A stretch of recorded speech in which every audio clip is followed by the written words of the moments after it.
representation of area covered.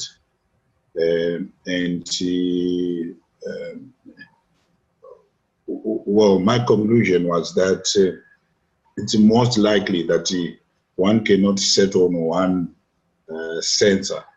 You need probably one or two sensors complementing each other because of the advantages and weaknesses of some sensors. So it got me thinking that maybe the area of sensors is not an easy area to conclude if you are working on a project. You still need to be satisfied that the sensor that you have picked up or the sensor that you've selected is the right sensor. You know, Jeff seems to be too serious today. What's with him? Friday. Well, I'm sitting here looking at a work project at the same time we're doing this.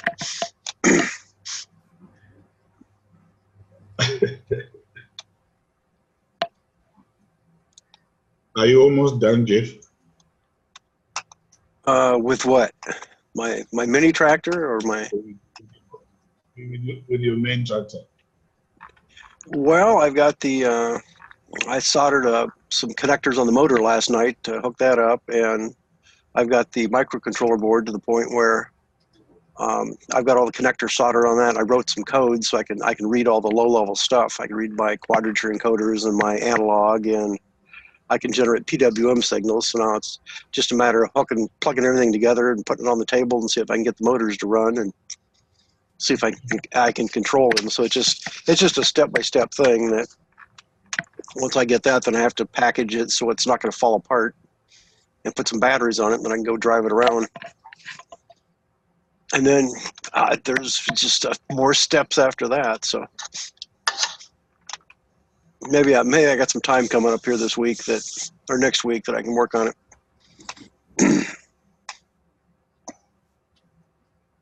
Great. Great.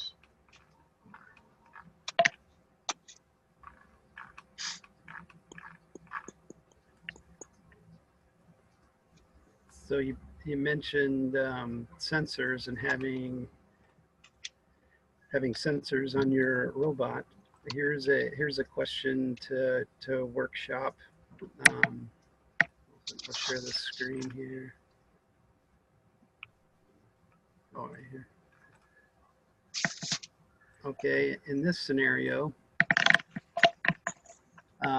let's say that your tractor is out driving autonomously and something like this happens.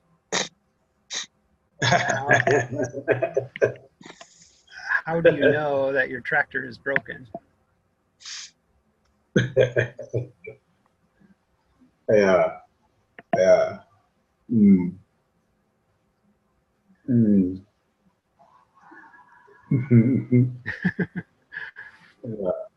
Yeah, that's quite interesting. I think having 4 encoders on each of the wheels should help with this situation, like this exact particular situation where we can have 4 sensors just knowing the wheel speed at all times. If the front left speed does not match with the front right speed, it should show up a flag. So, hey, something's wrong. That's great. Having multiple sensors on your vehicle to make sure that what you think is happening, you have something to compare to. Like someone was saying, wheel speed. If you're comparing this front wheel speed on the left versus the right, and they don't match, something's off. Obviously, when you're turning, there'll be a little bit of variation. Okay. All right. So it's like you're monitoring the speed and comparing the speed each time to see whether they're at par. If the speed is different, then you know something has happened to the wheels. Yeah. And then think about how many scenarios that, if the person's on the machine you can hear sound, you can feel vibration, you can smell. There's a lot of things that the human just automatically knows something's wrong. But when you have an autonomous vehicle and it's out there running, how do your sensors pick that up?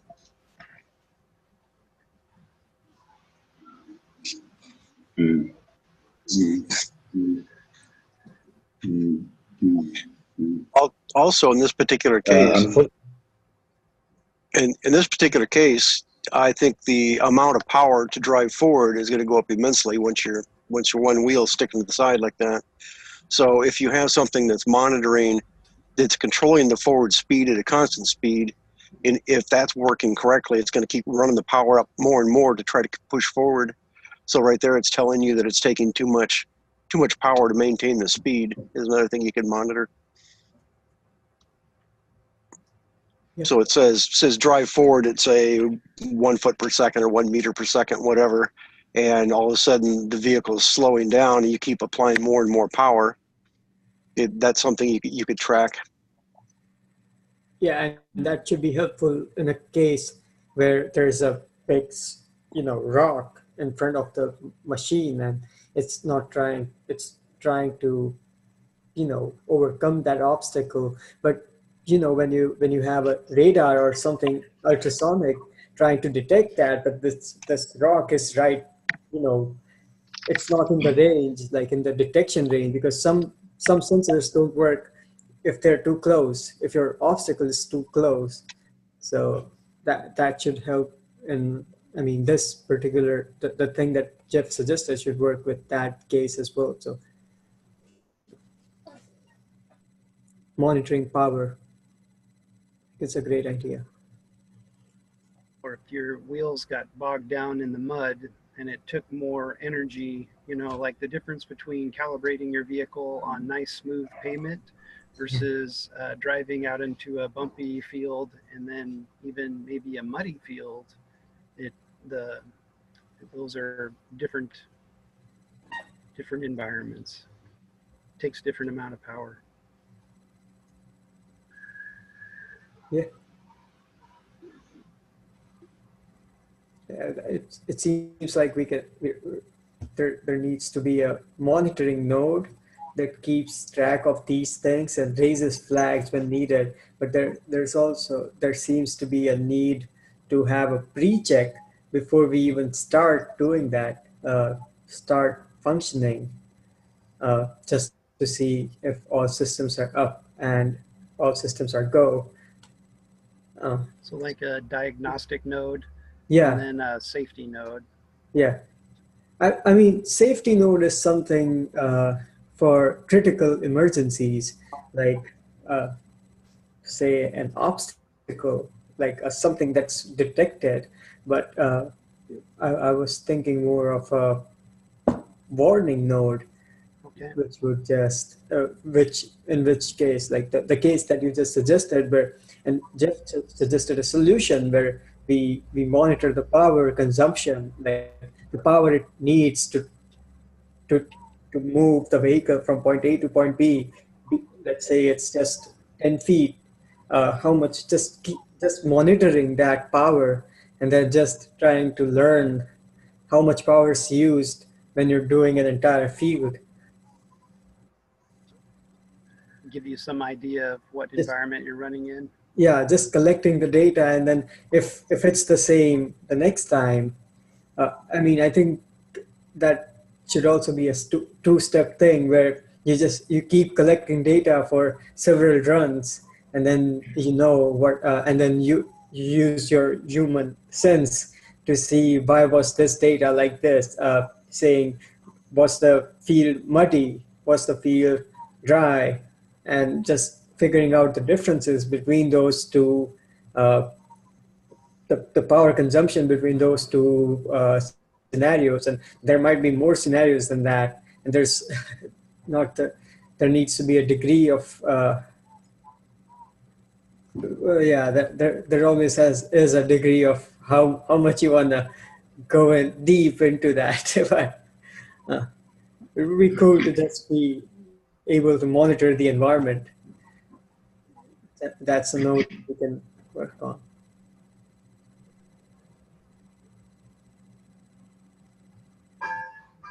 Yeah. On the I suppose,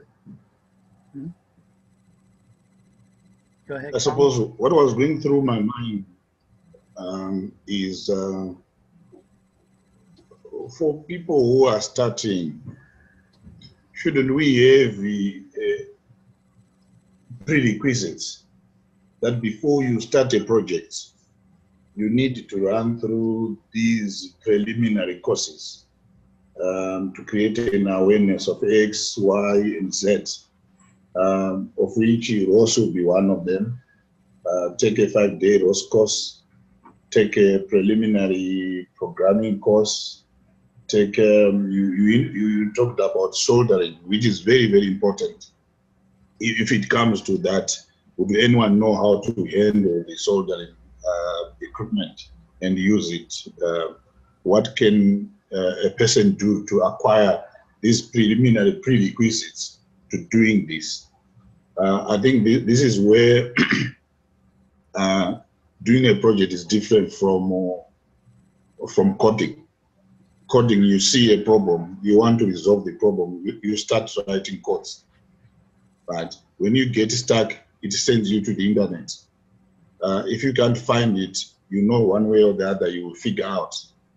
But if it is the project, you say, if I get started, I need, even though we've got that Excel spreadsheet that we do have, but for me, I keep on coming up with something that I said, look, I'm still weak in this.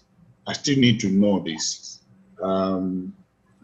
Even if I know ROS, can I get started on the project because I now know ROS?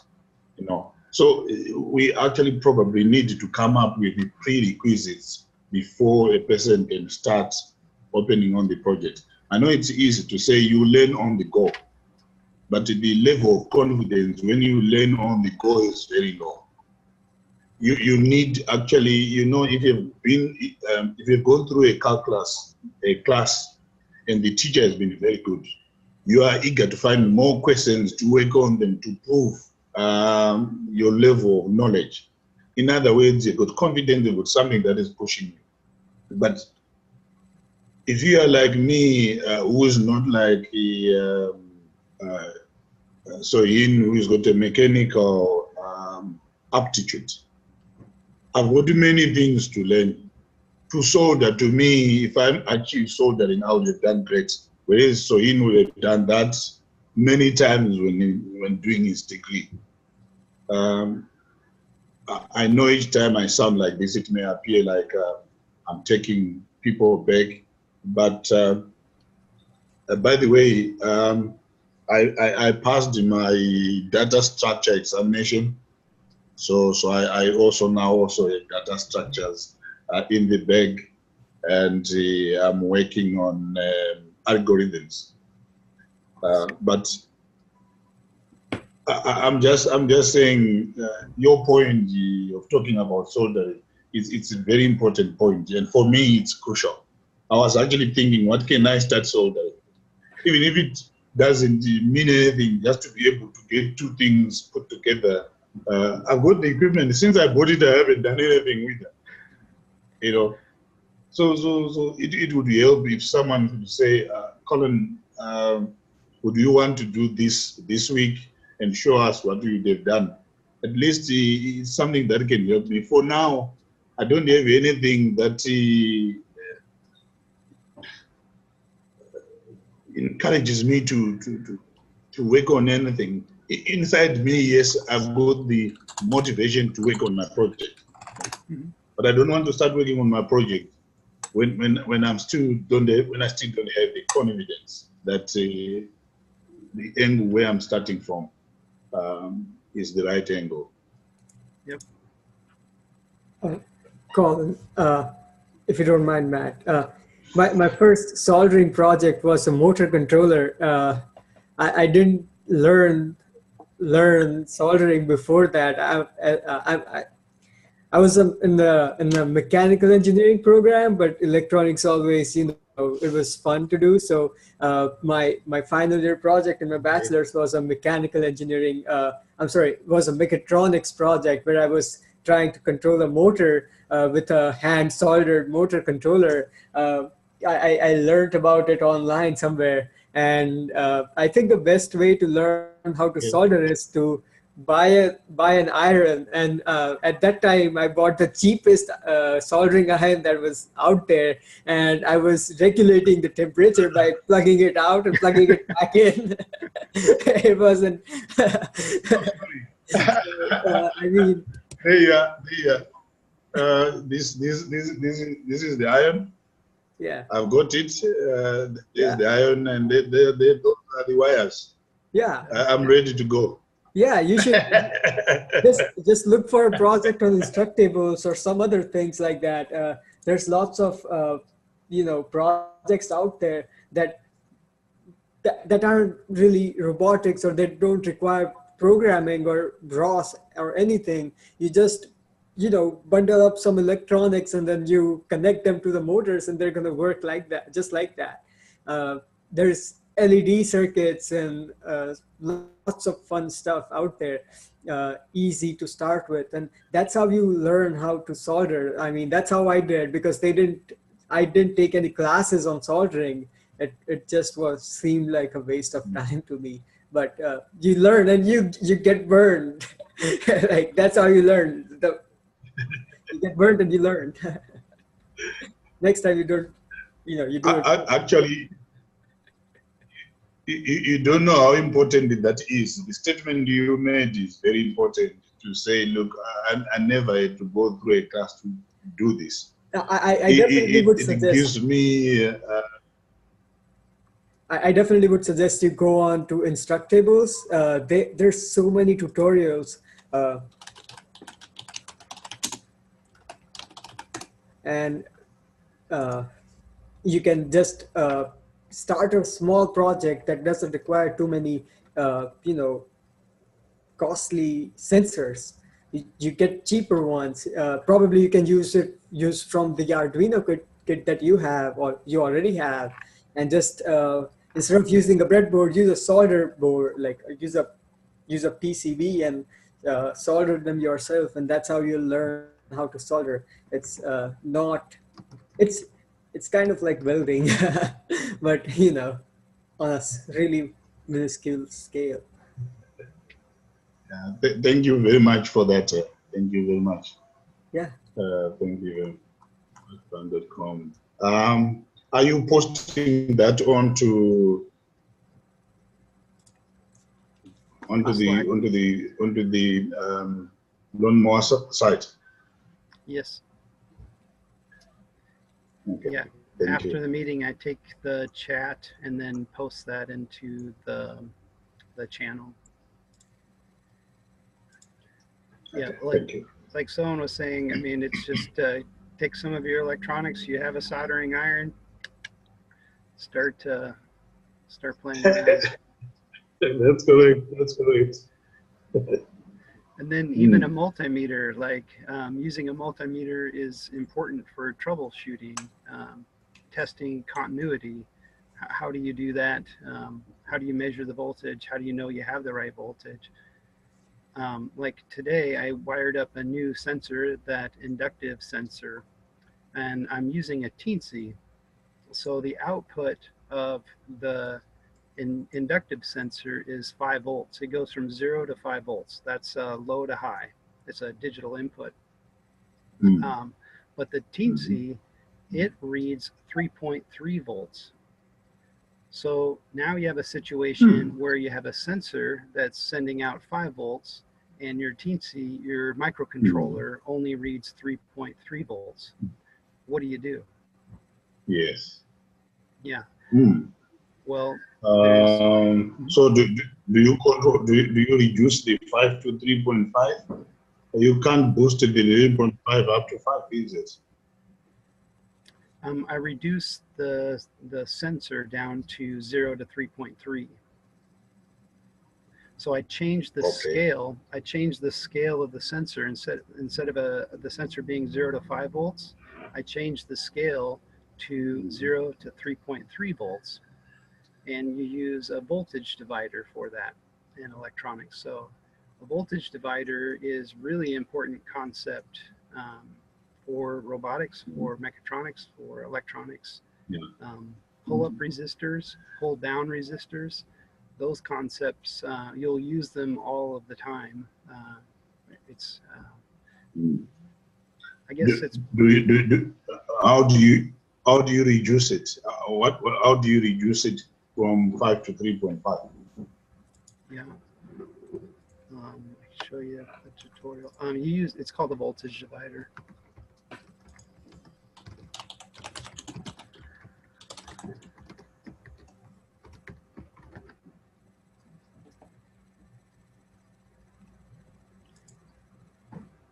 Now I'm going to show you a circuit. Yeah, YouTube has good ones too.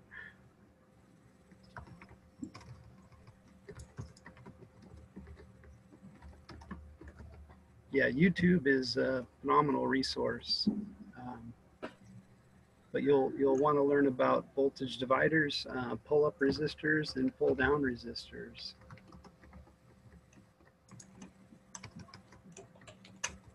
But I think I could take to soldering this weekend because nothing stops me from starting the Khan Academy. I can't believe that. Yeah, I would recommend that resource. They're amazing. Yeah. Okay. Lots of fun stuff. All right. Amplifiers. Okay. You learn a lot. I think it will make you go past next week. You're all set for the next week. Yeah. The great thing about robotics is you can never get bored. You can spend an incredible amount of time in any area. I think so. Yeah, I think so. A lot of programs break people up. So one person would only be focused on electronics. Another person would only be focused on the mechanical, making brackets, mounting things. Another person or a few people will be focused on maybe the UI of the robot. And then another group will be focused on the software that goes on the robot, the microcontrollers. Okay. So it's they generally kind of like break people up. Because it's too big. That's at corporate level. Even at a school level. Yeah. I think division of work makes robots work. You can't do all by yourself. I went through.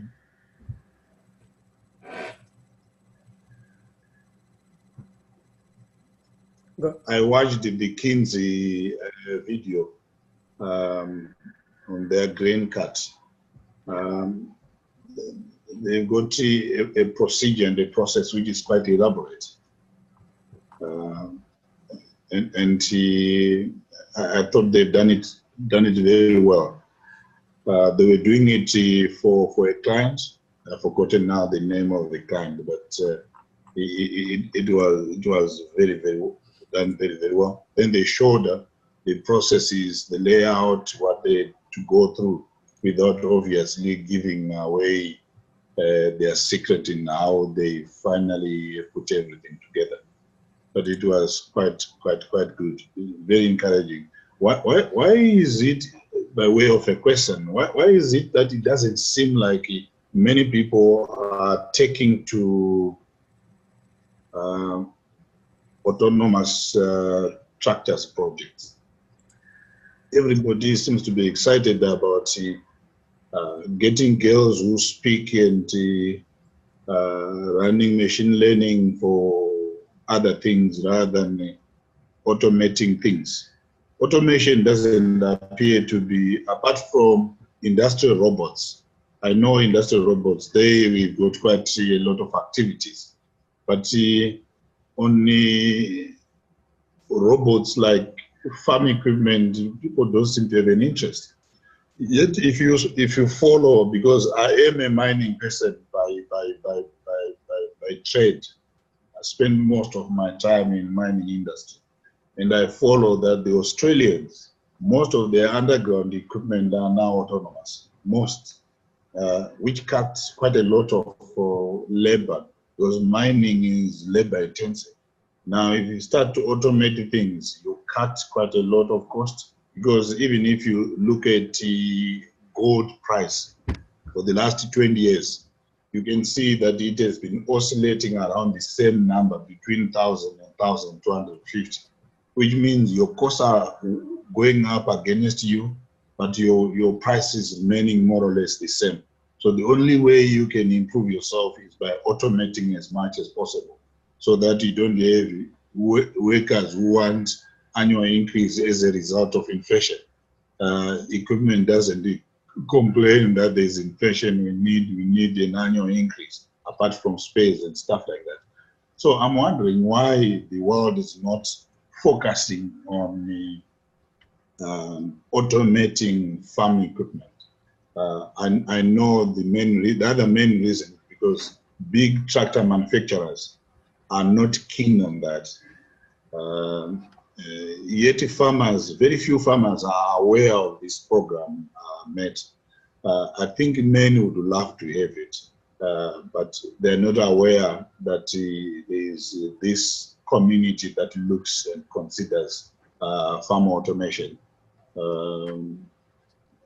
I don't know whether it's because there's a lack of interest out there. Does that make the few of us who are attempting to be some lunatics that are on the loose? Or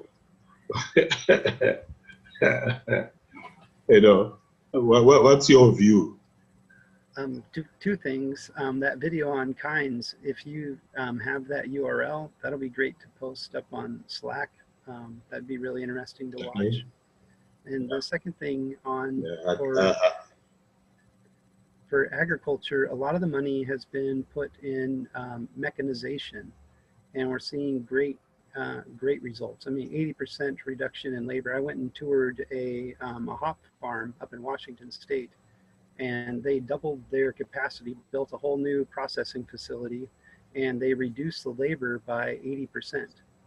So they're moving materials with conveyor belts and things like that. It's not self-driving vehicles, but the process is automated, much like manufacturing. I'd like to add to that. I think it's the technology is not at the stage where the big tractor manufacturers would be, happy to just let out their beasts, like such big tractors on the field in the hands of the customer. They're just not there yet because they don't want to take the liability when something goes wrong, and that's what's stopping them, because we're talking big companies who are working for profit, and they don't want another trouble because they already have so many troubles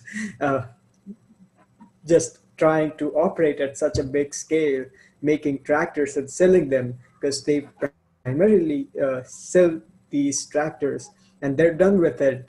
They don't care about, all they care about is warranties. Then once the tractor's in the hand of the customer, they don't care about servicing them. It's your thing. Now when you introduce autonomy to these tractors as products, there comes a service or an upkeep cost, because you have to maintain the code, you have to make sure, just like a Tesla, and no one wants to be that. Tesla's trying to be that in cars, but they're still they require you to sit in the car. They require you to use put both of your hands on the steering while you're driving.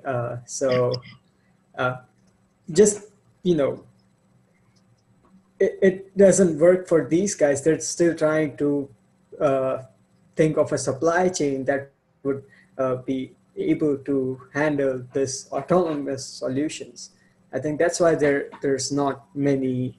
There's lots of people independent, smaller companies trying to do these things, but the big guys don't want to get into these things right on, just right now. Yeah. Do you know what my response to that would be? They need to grow up.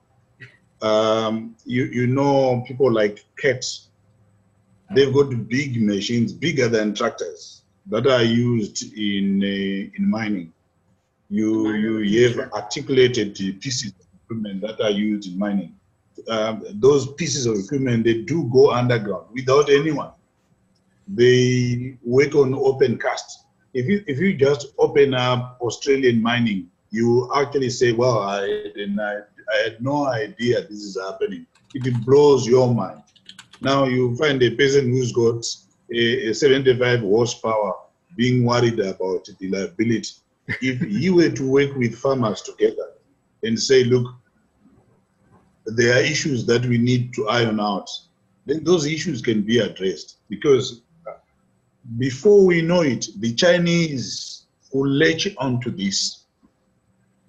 The Chinese will actually be producing corn, soy, and all these other crops much cheaper than all of us, because they've gone this route. If you read on a daily basis, you find that the Chinese have done this, the Chinese have done that and the other. Right now, I've been reading, they've constructed a 100-meter tower that converts the polluted air into fresh air. So they're not stopping. Also, the Chinese, they've got autonomous ship that is available on the high seas. That is army piece of equipment. Where I know America has just realized that these guys, the ship they've been seeing, they've been alone. They didn't have the army personnel inside them, but they've been driving, moving along the high seas. So if it means I have to be an engineer, of course I'm advanced in age. If it means I have to be an engineer and continue to participate in this and see tractors going to the fields and doing what tractors ought to be doing in the fields, I will do that. In fact, I think it was my birthday this week anyway, so you guys should have sent me some happy birthday gifts. Happy birthday, Colin. In the 61. 61. You look younger. I'm now an old man. Sorry? You look a lot younger, so yeah, congratulations on that. You're doing something right. I'm 61. Wow. I had a good job and a good upbringing, and I was not a drinker or a smoker, so I kept myself intact.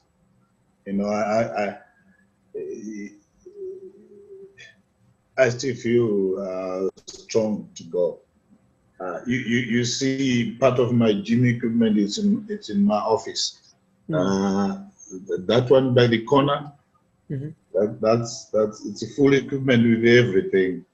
So when you come, if you manage to come, Matt, you have to work hard on that machine. It has got all sorts of training that you need, weightlifting and everything. So I train a lot. Though of course I can't help the tummy coming out. It's what happens when you are at my age.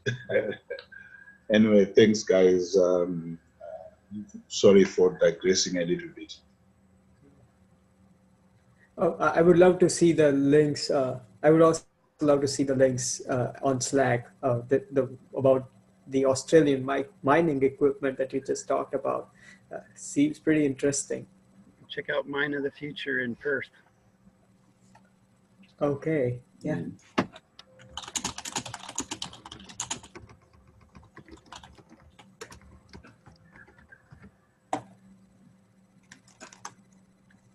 Rio Tinto. Got it.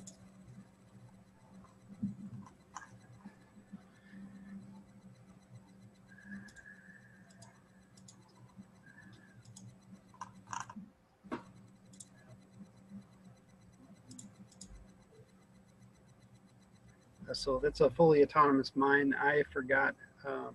So they kind of measure it by how much ore those autonomous vehicles have moved, and I don't remember what they're at. Yeah. But it's a lot. I mean, it's over Yeah. a million something. Yeah. You know, you watch a 45 tonner big war. You have got two things that work when you've got a piece of equipment like that. You've got one that is drawing ore and pouring it into into the tipper trailer. The tipper trailer will be 45 ton tipper trailer, and you've got a big wall that takes the ore, putting it into that tipper trailer. And if that big wall is measured, that it must fill the big wall, it must fill the trailer within so many minutes. So they are measured.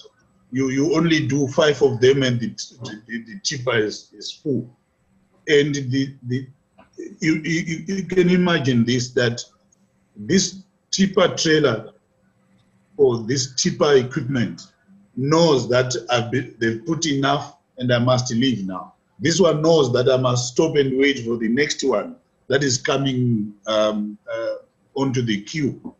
And when you watch this happening with no one being there, you only got one guy in the tower if it is an open cast. If it is underground, you just got one guy in the underground office just monitoring on the TV what's happening, so that if there's anything that has happened, he is going to stop it.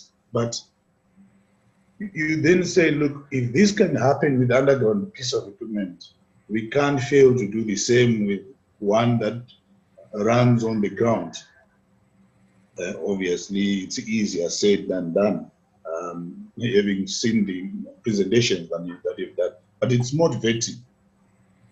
So, Sonia, the people like John Deere need to be told that they are bigger equipment than the tractors that they produce. It's just that these guys, they control the farmers by the balls. The next thing I can see them doing, they'll probably play with the electronics that if you change them, your tractor will cease or something will happen, to just make sure that you can't access their tractors and do what we've been doing up to now, you know, which means we have to invite them and collaborate with them, and they will then begin to dictate again how we should go. But we had a discussion with some locals, because last time you asked me to talk to the mining people in case these guys would be interested. And they said, look, we are not looking that way. Those things are going to take place in 20 to 30 years to come. They are not yet given to these kind of things, let alone to have heard about Ross.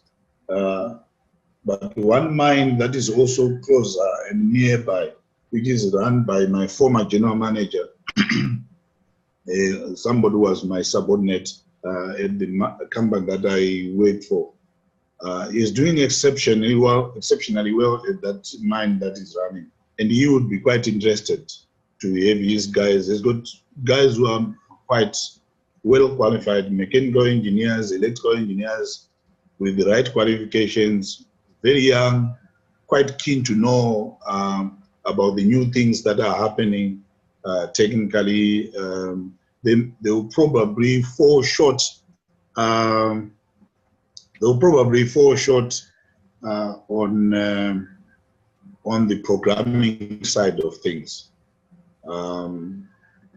I don't know whether you saw a publication that came out recently on the spread and usage of Python as a language, Java, and C++. There is no usage of C++ in Africa. There is no usage of Python in Africa. There is Java usage concentrated in South Africa. That shows well, if you've got a handful of 20 or 25 people in a country, it's not regarded as usage. So Zimbabwe does not feature as a country that uses computer programming. I had a talk with some university lecturers for computer science. What they have is things like data processing, where they do computer languages. They are naked computer languages, if you want. They teach them about C++. They teach them now, they're getting on to Python. But there's no algorithm that is taught alongside with that. So you find that whatever program those guys are going to do, it's not going to be as efficient. One is going to be using a list where he's supposed to be using a dictionary for the same thing. They don't have an idea about the big O notations. So if these guys are not being taught this, if you say we want to do rows and rows can do this, they'll say those things are they for this world? Because they are not. I would have, I'm actually surprised. I think you are equally surprised that I'm saying this. But that's exactly what's happening on the ground. It would have been the most welcome thing if the mine next door was willing to host you as part of a plan to teach these guys. So is there I seem to be talking a lot today. Or is there interest there for people to learn? Because that would be helpful. The more people that know how to use software, the faster you'll be able to write and go. I mean, there's even like Code Academy. I mean, there's tons of places to learn for free. Obviously, Colin, you're aware of Udacity's Learn to Program classes, professional, very basic, all the way to professional level for free. Yeah, if you don't want the certification. But is there no interest there, or no jobs for people to be interested?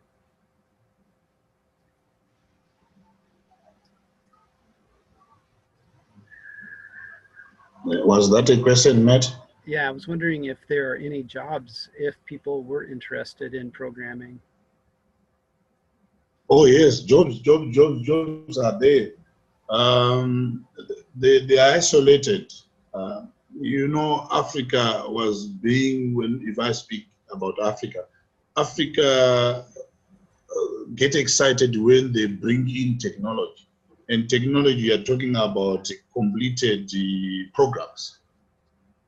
What we now need to do is to move away from that and create the programs.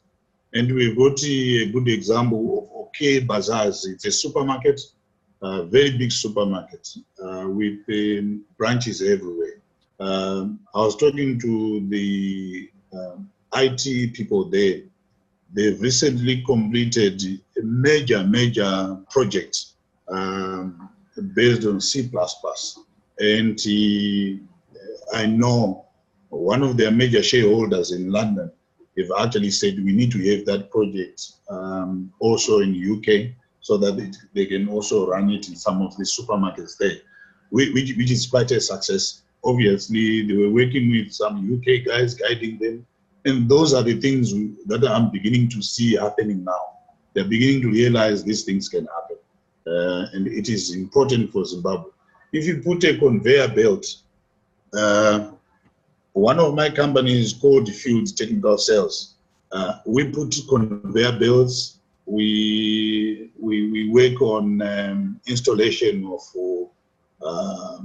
air ducts, air fans that sucks out bad air inside and bring in good air from outside. If we go and put a conveyor belt for a company, they will actually appear on TV having upgraded their technology. Yet that's not technology, just a conveyor belt and motor turning the conveyor belt. So I think, but in South Africa, it's a bit different.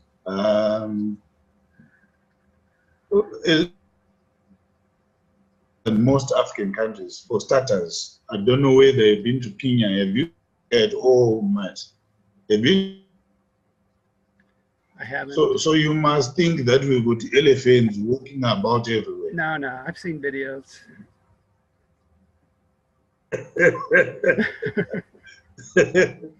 No, but you guys must visit.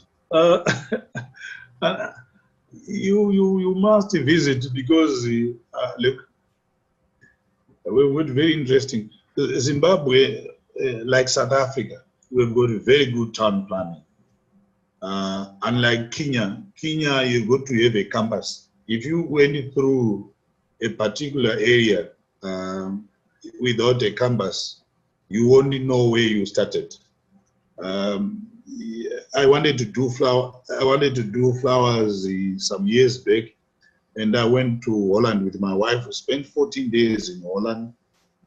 So we visited the Asmeer, they call it auction floor, Asmeer auction floor. The gates to get into the auction floor are all the same. Yet once you are there, you can actually get lost because you won't know how did you get in, because there's so many gates and it's as big as probably 6 football fields, if not more. So that's the structure of most towns in Africa. They don't have town planning like you have roads properly named as we have in Zimbabwe and South Africa. But it would be nice if you guys were to get some sponsors to come and work with one mining company, one big mining company, and you leave a mark. I can tell you that even in South Africa, do you have anything going for Ross in South Africa? Not Ross Agriculture yet, but there are Ross developers there. Okay. Yeah. Yeah. All right. Thank you very much for listening to me. That's good. I've yielded on time. Yeah, I think soldering sounds like a good project for next week. Let's see how things go. Yeah. I'm actually going to, after this, I'm going to go on to the instructables first and see if I can talk of instructables. I had started before I dropped it to complete the EDEX MIT that was pushing. But I think I need to go back to instructables. They've got some projects that are ongoing, which people share with others, and they actually describe how they've gone about it. So I've also gone to the electronic side where they actually say this is what you've got to do. Okay. I'm working on an optical flow sensor for odometry, so I'm going to try to fuse this optical. Yeah, I've got that one. I'm going to try to fuse this optical flow sensor with the wheel encoders. That's what the project is this week, is odometry. Yeah. So when you mentioned that you had some time, I don't know if you feel like working on the diagnostic node or something like that, or if any of you're on mute, but we've got the lawn track simulator that we could add the diagnostic node to start listening to different things. Yeah, I would love a project to work on. I do have some time and I want to contribute. So Sam's been doing some work on the simulator, like you saw, and so we're trying to beef that simulator up so we can all work on it. The simulator's nice that we can all have the same vehicle and everything. And yeah. I also saw the GitHub you started using Docker. I've been learning Docker. It's fantastic. It's a great technology. Pretty powerful. Yeah. Just been going through videos at this point, but it's pretty cool that I'll get to work with it. you could try testing out the Docker container and see if you can drive around. Yeah. Sam hasn't checked in the work that he's done yet. I was going to talk with him about that. But in that Docker container, it has the move base and Teb planner, so you can drive the simulator around free planning. Nice. Yeah. No, I would love to work on that. And I'll start with a diagnostic node and see where it takes me. Okay, that'd be awesome. That'd be helpful. Yeah. Jeff's got his hand full with his robot. NC. All right. Well, I hope you guys have a great weekend. Happy birthday, Colin. Same to you. And we'll see Same to you. Thank you very much. You bet. I think we'll have a lawn tractor meeting next Friday. So, if you guys are I'll open. be there. Okay. All right. Have a great week. Right.